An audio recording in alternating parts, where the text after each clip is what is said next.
Thanks for finding this podcast and welcome. I'm Simon Murnau. And I'm Nicky Blue. What you're about to hear is a conversation between two friends who grew up in the 80s, discovering goth music and culture along the way. We're going to be talking about the albums we love most from that era and how they fit into the stories of our lives at that time. It's not in any way objective or comprehensive. We're also going to talk about what the goth and alternative scene meant to us and how it made us, in part, who we are today. This is a love letter, really, and a thank you to the goth scene and to all the people and ideas we found within it. You know who you are. This is for you. If you want to keep updated about this podcast and our upcoming book of the same name, please join our email list from the link in the bio. Thank you for the darkness. Born in the Black Cave.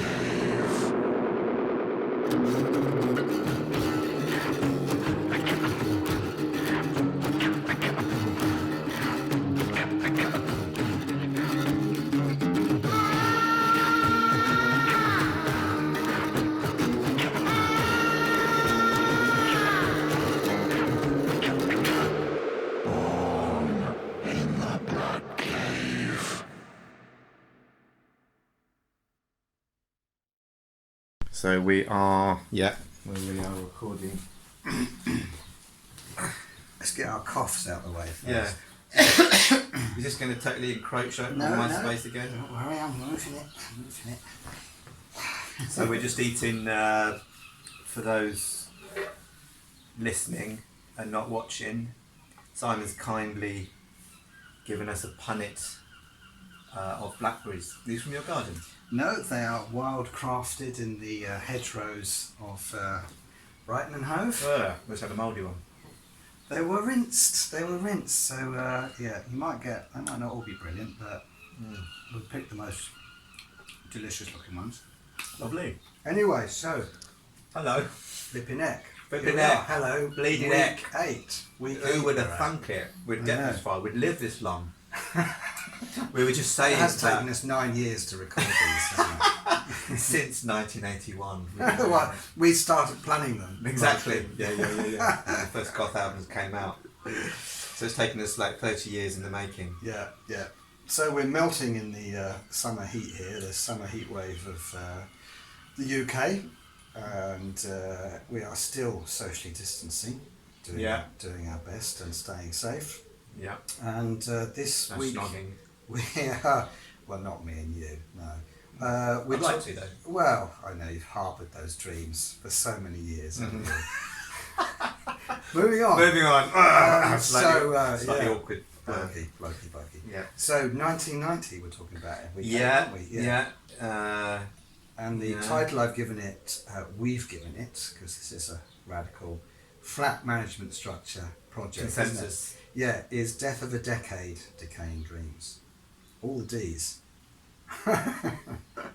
So, 1990, and the albums we're doing are, what are you doing, Nick? I'm doing the classic by the Cult called Love.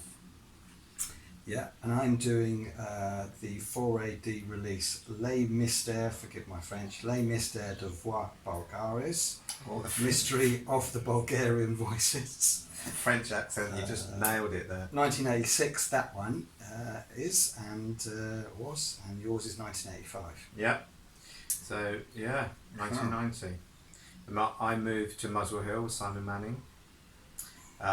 So I'd like to maybe, can I start off with my personal story? Go ahead, yes. Particularly because I moved to Muswell Hill, which is the North London proverb. It's not a proverb. It's definitely not a proverb. It might be a suburb. But The heat and my brain don't really work that well together. Right. So it's a suburb of North London, leafy suburb, with Simon Manning, who was a very, very good close friend of mine, who was the bass player in our band Fellow to Sea, and who later went on, after Fellow to Sea split up, and formed the band Children on Stun. They gained some sort of cult notoriety, should we say, in the goth scene. I think on both sides of the pond. I think they were fairly well known in America as well as the UK, and in Europe, areas of Europe. Sadly, Simon is no longer with us. He died about 5 years ago, so I would like to dedicate this episode to his memory. And Simon and I, we lived in each other's pockets for years. We moved into a top floor flat of a large Victorian house in a leafy suburb, which felt like a million miles from the chaos and pollution of Camden Town. Yeah, so you previously, was that the first time you moved in together in Camden Town? Well, he a year or so before. He took your room over. That's right. When you moved out, and then Simon came into your room. Yeah. And then we both decided that just living in the pollution-drenched streets of, I mean, talk about a heat wave. There was a summer. That was a hot summer, wasn't it? Yes. You know, and I remember reading that year that the pollution levels in London, just breathing in the atmosphere was the equivalent damage to your health of smoking 25 cigarettes a day. Wow. And I also remember another statistic that Beijing was 33 times more polluted than London. Right, bloody hell. Yeah. Anyway, that's an aside. So it was really nice to be in Muswell Hill, which was kind of quite quiet and leafy, and quite quiet, and kind of gave us space to write, to be creative and write songs. And then we could dive into. We could still get the bus and the tubes into London and dive into the clubs and gigs when we wanted to. But by this time, especially with the band Fellow to See that we were in, we were getting pretty disillusioned with the sort of music scene, as we just weren't getting the gigs we wanted, or they're just like really small audiences, and we weren't getting paid. And you know, I was one of the main ones that was kind of going around clubs trying to tout us, because that was one of the sort of free. I think that was like sort of the equivalent of Facebook today. That's how you touted yourself. What, by going in person? Yeah, in person, going around nightclubs, going, yeah, I'm the singer of Fellow to Say. Yeah. You should come and check our band out, you know. Yeah. And, so was the other band members in London by this time, by 19? Yeah. Everyone's up, yeah. Yeah. Stuart Harper and Tom Carter, and Alison Gann. Yeah. Were all up, living in. Alison lived in Muswell Hill as well, just across the road from us, from me and Simon. Yeah. And Tom and Stuart lived together on the other side of London. So we were getting very disillusioned, and we had very small audiences, and we were getting there just seemed to be no hope of attracting these elusive wizards that were called A&R men. Yeah. These were the people that can make all a musician's dreams come true, basically. Yeah. And they just were like, you know, they were like the white rabbit. You know, you would catch a glimpse and they were gone. And there was a big exception to this, and it was probably the pinnacle of our career. And the best gig we ever did was this year, which was the Marquee Club, which was undoubtedly one of the coolest rock venues that we ever played. And it was Tottenham Court Road? Tottenham Court Road, yeah. And it was kind of for up and coming bands, but big bands played there as well. Yeah. Big bands would play small pre-tour gigs there. Yeah, that's right. So I mean, it was quite a, if I remember it, what's the word? Quite sort of a bit ropey. Yeah. A bit sort of rough and round the edges. Oh yeah, spitting sawdust. It was about 1,000 people. Yeah, 1,000 people. 1,000. Yeah, I think it had 1,000 people. Capacity. And luckily, the Alison that sang in our band worked behind the bar there. And she got us the gig, right. which still remains unknown how she got us the gig. She said she had to beg the management, but I'm not sure what she had to do. I think that will have to remain in the you don't need to know category. Well, you know, we're not going to go into that. Best not to. Probably best not to. We were like really excited, because I mean this was like, you know, in our minds, like a make or break gig. I think there's going to be a photograph of us standing outside the marquee, which we'll either put on our podcast, on Podcastio, or on Instagram, or both. Yeah, we'll use it as a title page for this. Okay, week. cool. So it was a big break, and we were backstage on and we were supporting a band called the Meerkats. Ever heard of them? Can't say No. they've stuck in my memory. No, I mean I was at the gig. Yeah. I'm afraid I have no memory of the Meerkats. Yeah, I just all I remember about the Meerkats was a line, like a slogan on one of their posts that said they were a deeply weird band, and I just really liked that term, deeply weird. Yeah, and that stayed with me. But everything else about the band has disappeared. They didn't say they're deeply weird simples. No. No. And the lead singer wasn't Sergei. No. Oh, I see what you mean. There we go. That's your first gag for the evening, and it was over my head. I have to admit. We were backstage getting dressed up. It taken us about 2 hours to put our makeup on this night, and all our friends and whatever followers we did have were coming along. But I was nervous because we were going on first, right? And we'd done too many gigs where we'd gone on first, and it'd been like just 3 people and their dog in the And so I poked my head out. I walked up the platform onto the stage and poked my head up, and I think I saw you and a few others, and the place was empty. Oh God! And how long until you literally about 10 minutes before going on stage. So I went back down into the dressing room and said, "Look, guys, I'm really sorry, but I know you're all excited, but fucking no one's here. They're all going to turn up. They're all down the pub probably. They're going to turn up to watch the main band later on." So we all went, okay, and we just thought, what we used to say, how we used to resign ourselves then was we just treat it as a dress rehearsal. Just keep going. But when we actually walked out there was a sea. Like 10 minutes later, it transformed. They must have opened the doors. I don't know what happened. Right. I know there was a front bit where people could queue up, so presumably they just opened the doors and people poured in, and there was 1,000 faces staring up at us. Wow. And we collectively shat ourselves. And I was terrified. But, we, as far as I remember, the gig went perfectly. Not a note wrong. All our songs, went down well. The audience loved it. And I think looking back now, this was the pinnacle of our career. And I was even told afterwards that there was an A&R man from Polydor there, which was mind blowing. We'd actually been seen by an A&R man. Wow. Yeah. And I just remember thinking on this towards we got an encore, and thinking that if we can crack this audience, because this is a completely fresh audience, neutral audience. Yeah. If we can crack them, surely we can crack anyone. That was my thinking. Yeah. Did you enjoy the gig? Well, because there are gigs and there are gigs, and first of all, I guess there's 2 parts to that question. Did you get a decent sound on stage? Because I know how soul destroying it can be, even in a great venue. Yeah. You get no sound check. Yeah. You get a crap sound, and you can't perform, or you can't relax and perform. Yeah. And on the other side of it, there is just audience reaction, and were you able to sort of lose yourself in the songs? Yeah, I mean, I was. It was quite common for me to throw up before going on stage. That's how nervous I used to get. Throw up over my DMs and walk on stage with puke dripping off my DMs. Right. Now that is rock and roll, baby. I pity the guys in the mosh pit in the front row.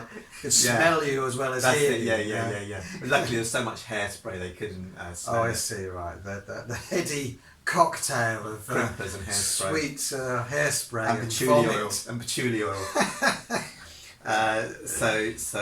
So very not. I think my pattern was normally really nervous for the first song, and then after that I'd settle down, and then by 3rd or 4th song, then I could be as eccentric as I could just relax and jump around. And so it went perfectly. It sounds great. It was all good. I mean, you remember being there, don't you? Yes, I do. Yeah. Shall I put my 5 pence in? It's a very long time ago. And I have to say, I don't remember much about your performance. I think I remember arriving there. I've been told that before. By who? Ex-girlfriends. I remember getting a drink and meeting mates and stuff like that. I don't remember. Well, I remember nothing, I have to say, about performance, but I do remember my reaction not long after you'd left the stage and before you'd arrived kind of back into the crowd. And to this day, I don't understand it. I just had this emotional overwhelm, this emotional breakdown. It felt like a breakdown, but it didn't feel like a bad thing. I just started crying. I know, not very manly, but hey, we were sensitive alternatives, weren't we? Yeah. ESPs. So I think I just had such a strong feeling of celebrating you. I think as I saw you on stage, and when you came off, and I think I realised that you'd had a good gig, and the crowd really responded to you. And there was perhaps a sense in my mind of like maybe this was a springboard for you to greater things. Whatever the case, I felt that it was the culmination of sort of years of seeing you play and of jamming with you and all of the experiences we'd had around music, and it all came to a head, and I think I just had this overwhelming feeling of love for you all in the band, and just this sense of emotional overload, I think, that was a really happy thing, but it created a sort of convulsion in me, and I seem to remember crying for several hours. Really? Yeah, and Anne was with me. She's probably really embarrassed. Partner at the time. I was embarrassed too, but I couldn't stop it. Oh wow! I think so much of my life elsewhere has been then and now sort of zipped up and controlled and things, but this somehow just pressed those buttons and the emotions came pouring out, and for once in my life I couldn't stop them really. And I remember you and Stuart in particular sort of like asking me was I all right and stuff, and I was able to kind of like just stumble out a few words and saying yes, absolutely, I'm fine, but I'm just feeling these emotions of love and admiration for you, and I can't control them. Sympathetic joy. Yes. I think I felt like I was part of something, and I'd seen my friends blossom and really show their qualities to the world, and that was it was an overwhelmingly joyful experience. Lovely. That's really, really nice to know. But there were contrasting emotions from other people we knew that were there, that were very jealous of us because we'd done so well, but we won't dwell on that. Alas, afterwards it didn't lead to any record contract or bigger gigs, but back to the small, miserable venue gigs with a handful of people watching us. And we sort of carried on getting more and more disillusioned with the whole music scene. There were just so many other bands like us, and having to go down nightclubs and keep our profile up, and also the goth scene, the alternative scene, was dying on its arse in the popular sense, the commercial sense. Were we talking about this separately, or was this last recording we did? Were you talking about A&R men kind of saying goth is over? They're looking for something fresh, so that when they came to see you suspected that they saw yesterday's new style. Exactly that.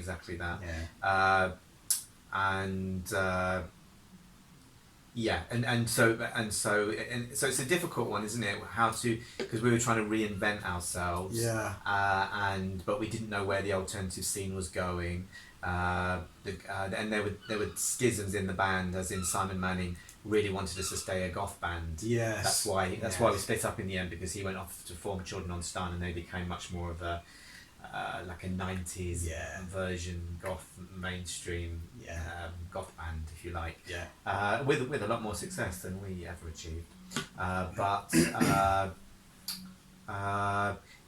so we didn't manage to reinvent ourselves and go on to form anything that the A&R men that watched us, because apparently we were watched by other A&R men, as when I was told afterwards, were interested in, and that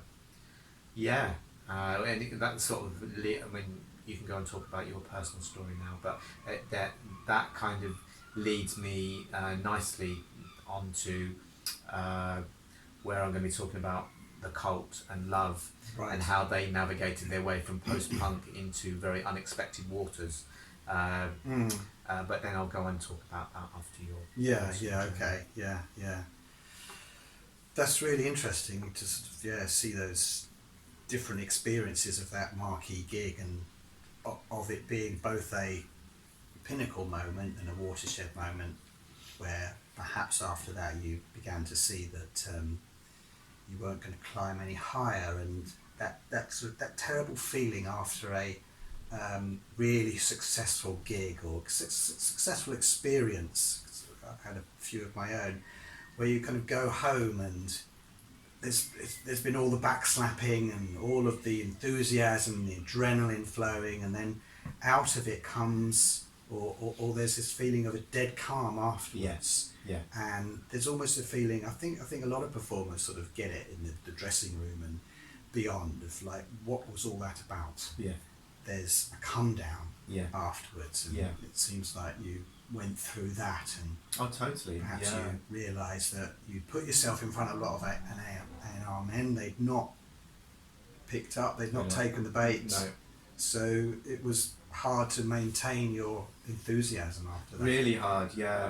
Especially as we weren't really agreeing on what we were doing, what direction we were going, where the alternative music scene was. Yeah. And with the sisters doing what they were doing, and the cult changing, and all, so much change within the alternative music scene, and people in goth becoming quite a dirty word mainstream by this time, we were all and all the pressures of life, we were all like, what, in 1990 we were 19, 20, 21. Stuart was a couple of years younger, but he'd had a full-time job since the year dot, hadn't he? So I mean, he had the pressures of work and building a life for himself, and all of you did. I had to sign on. Yeah, you were signing on every 2 weeks, and that was a hassle. You had to get up. started to sort of feel the grind, I think. With, every 2 weeks going. I had to sign on. Yeah. I am joking. Are you joking? Yeah. Oh, I see. Right. Okay. Took me a moment there. There was a little note in my head saying, well, that doesn't seem too bad. Doesn't seem too bad, signing on once every 2 weeks. I was the laziest dull boy, dull scum going, sat on my fat ass doing nothing. Well, I played guitar. Played the guitar, At Her Majesty's expense. Some people call it that. Yeah. Touche. Sorry. Okay, and right. off you go. Okay, so I mean, mine 1990. Talking about 1990. Yeah, I mean, it was a year of two halves for me. One involved, I think, as I explained in the last year we talked about, I'd taken a year out after it might have even started my third year of university, then just decided that it was too much, I needed a year out. So I moved to Hastings for 89 to 90, and it wasn't until autumn 1990 that I also moved to Muswell Hill. Right, let me pause it there. What was that? It's the parts of the template that I haven't muted. We take them out afterwards. Yeah, so I've paused that one and heard, but I hope it's not affected. It shouldn't. Well, let's just carry on. Yeah, just carry on. It shouldn't have affected that earlier part either. No, we only just started hearing it then. Yeah, my mistake. Just check where I was.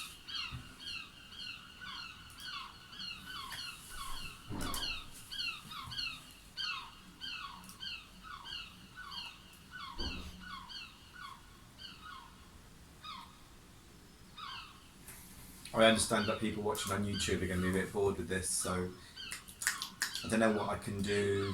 You can edit video, can't you? Yeah, I can cut it out, but they might kind of like the danger of, the bloopers. Oh, I see. What, the unvarnished? Yeah. The unvarnished Pick my nose. Right, I Pick see. my nose or something like I that. see.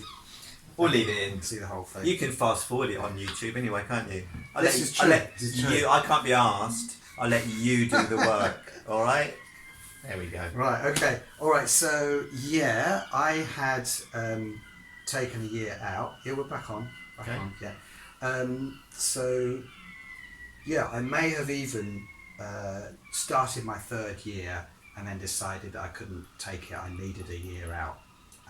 And so I moved to Hastings between 89 and 90, and it wasn't until autumn 1990 that I moved also to Muswell Hill to be close to all my mates, of course, because Tom also moved up to a road called Tetherdown, I believe. No, that's where I lived, Tetherdown. Tom lived further down the road in a block of flats. Oh, yes. With Pippa, do you remember? Yes, I remember, yeah, absolutely. Okay, so, yeah, a lot of our gang had gathered in Muswell Hill, so yeah, I moved to Muswell Hill Road, right next to Highgate Wood, which was actually a great place to be.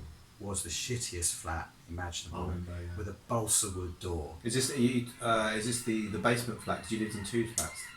Same building. I moved in on my own to the bed sit on I think the first or second floor.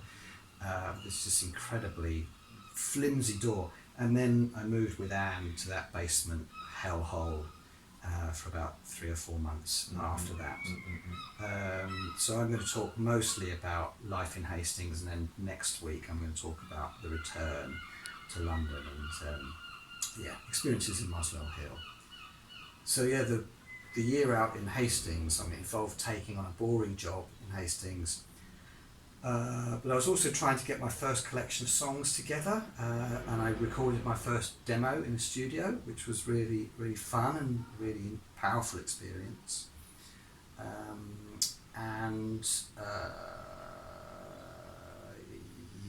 Sorry, I'm slightly losing focus now. No, Edit this bit out. Life in Hastings was weird.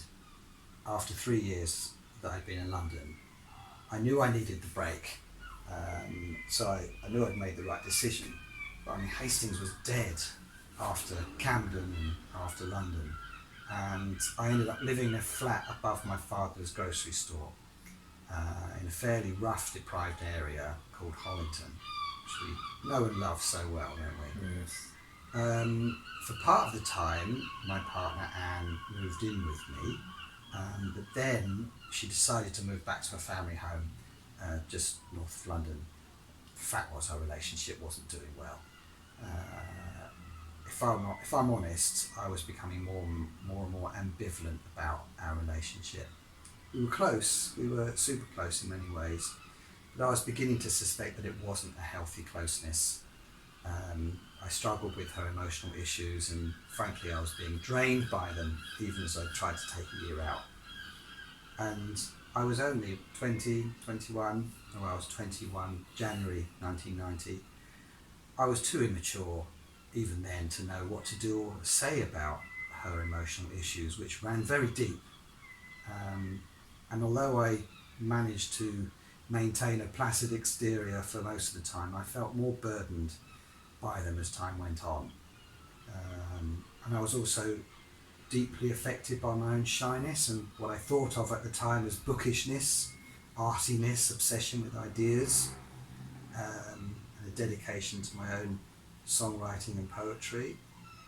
That is a correct perception, but I also didn't realise at the time that this was also an expression of my being on the autistic spectrum, Asperger's syndrome. These days it's just called ASD and autism. Level 1, isn't it? Level 1. Level 1? What do you mean? That's what they call it. Oh, I've not heard of that before. Oh, let's look that up. I couldn't change these obsessions or that shyness then or now. And so when I got my rubbish job in Hastings, I noticed how much I struggled. The place I was working at was the dreaded Ashdown House in Hastings, which was and is the great monolith of despair that sits on a hill overlooking Hastings. Wonderful. It houses the majority of civil service and government departments for the town, and I have to say it's the pinnacle of soul-sucking 1960s functionalist architecture. It squats on the hill like a curse on the poor townsfolk that are forced to crawl up the hill in buses, cars and on foot every morning to feed its insatiable need for human toil. Wonderful. I love it. Yes, I That did deserves- pre-write. I know that you line, did. And that deserves to be the opening description of a novel, a famous novel that does. Yeah, so I had the pleasure of feeding invoice data into a computer, which is pre-internet, of course. And that was one of those monster terminals, big grey terminals. Oh God, yeah. They only show the primitive green and black Yes, characters. I remember. I put my back out trying to lift one. I hated lunchtimes because it meant you had to sit in the cafeteria and chat with people. People that pretended to be your friend, but often I found they played tricks on you or otherwise baffled you, laughed at you or stressed you out. The so-called office banter was like a low-level war every day to me. I used to take 10-minute toilet breaks just to find some solace in a toilet cubicle somewhere. I think I'd just lean my head against the wall and that was it. Or I'd simply walk the corridors pretending to run an errand. You could do that back in those days. They weren't quite so hot on monitoring your every movement. Right. Yeah. Or I'd go to lunch with a book. James Joyce's Ulysses was a favourite. Burying my head in it to deter any temptation on the part of others to engage in chit-chat. And you wondered why they took the piss out of you. But I've been doing that all morning, you know. I've been chit-chatting and sort of like just been on all morning, and then like lunch break just felt like you were even more on because there's just all of the expectation. Yeah, that's right. Yeah. So the other more interesting thing that I was doing this year was getting together my first demo tape. There was a studio not far from me. Paid about 200 quid. Oh, that was the one in Bath in Hollington. Hollington, yeah. Just, I mean, we went up there. 400 yards along the road from remember the where I was guy living. that used to. I remember it. Yeah. Well, he had a 1/4-inch tape, so it was all analog back then. Yeah. And I developed a percussionist and a bassist, and two friends by the name of Camille and Jonathan. Called the band Spine Eye, one of 1,000 different band names, as you know. Yeah. Band names and performer names. Maybe I'll list them one week. It's the first of a long line of band names I'd use. Music was fragile and melancholic. It was too fragile for goth, I thought. It was also acoustic guitar based. But it was definitely influenced by all the goth culture I'd digested. Vocally, lyrically, musically, it was more Leonard Cohen than Andrew Eldritch. But I knew that I wanted to inhabit the spaces that the goth I loved had opened up for me. Demo was called For Those Who Work Unseen. I remember it, yeah. And it was, very much... still got a copy. Have you? Right, so I'll have to crack it open one evening. Yeah. See if we can find a cassette player. Yeah, exactly. Yeah. I've not listened to it for a long time. You're not missing much. No, thanks. I was no guitarist back then either. I had one central chord which I still use to this day, which is A add 9. Oh. For any guitarists out there, it's the A major chord with your the G string open. No, the B string open, and it has a lovely unresolved feel to it. It's neither major nor minor. It's almost like a power chord, but it's got a slightly more sort of mysterious minorish tone to a power chord. The most mysterious of all keys. So I loved practicing with my bassist and percussionist and recording. It was a lot of fun. Oh, the gear envy and the wonder of recording in a soundproof studio and walking away with this reel-to-reel master, tape master. It was great. I don't know where the tape went to. I bet Stuart Harper's still got it. Oh yeah. I think that's all I want to say about that year. It was a strange, not exactly turbulent year, but I struggled with my relationship. I think I felt a little bit lost not being in London and trying to find my way through this crappy job that I had and really not being able to look to the future and see myself doing these kinds of jobs was really quite hard. And then getting those songs together was a whole other life, really. It was another life spent in trying to claw some meaning out of all of this boredom and also the sort of distress of my relationship and the fact that it was beginning to disintegrate before my eyes, and finding music and trying to make something that held together in music was an antidote and a godsend, really. I still go back to that place to try to kind of make sense of all of the fragments that occur to you in everyday life, and all of that you can't quite put together, but you can crystallize it in a song. So that was that part of the year, and I think I'll get to the Muswell Hill episode later. In the Black Cave. That's the end of part 1. If you want to hear the conclusion to this week's conversation, head on over to part 2.